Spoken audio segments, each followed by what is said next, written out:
शेडीमधील काही व्हॉट्सअप ग्रुपवर जे मेसेज ज्या प्रकारे प्रसारित होत आहेत त्याच्या दृष्टीने आपला पोलिसांचा तपास चालू आहे. काल आपल्याला एक माहिती भेटली होती की एका हॉटेलमध्ये दोन व्यक्ती आधार कार्डमध्ये छेडछाड करून त्यांनी जे आधार कार्ड दिले होते त्याच्या आधारे त्यांनी तिथे हॉटेलमध्ये रूम बुक केली होती.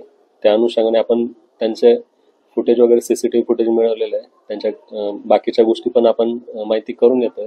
तरी ते आपला प्राथमिक तपासानुसार अशी माहिती भेटते की ते गुन्हेगार असण्याची शक्यता जास्त आहे.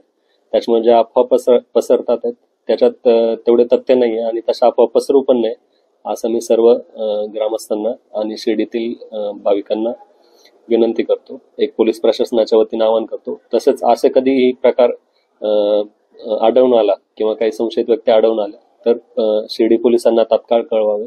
शिर्डी पोलीस सर्व कायम सतर्क आहेत आणि त्या दोन तरुणांचा तपास सुरू आहे का? शिर्डी पोलिसांवर कुठल्या पद्धतीने हा तपास सुरू आहे?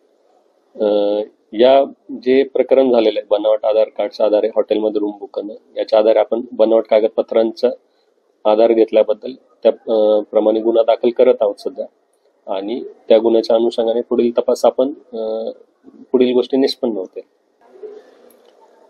या गुन्ह्याच्या अनुषंगाने आपले नगरच्या माननीय पोलीस अधीक्षक साहेबांच्या आदेशानुसार LCBचे पथकही रवाना झालेलं आहे.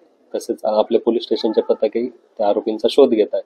ते आरोपी कोण आहेत याची आपण माहिती भेटल्यानंतर तात्काळ त्यांना हजर करून त्याप्रमाणे आणखी जे काही खुलासा समोर येईल ते नंतर आपण तुम्हाला कळवूच.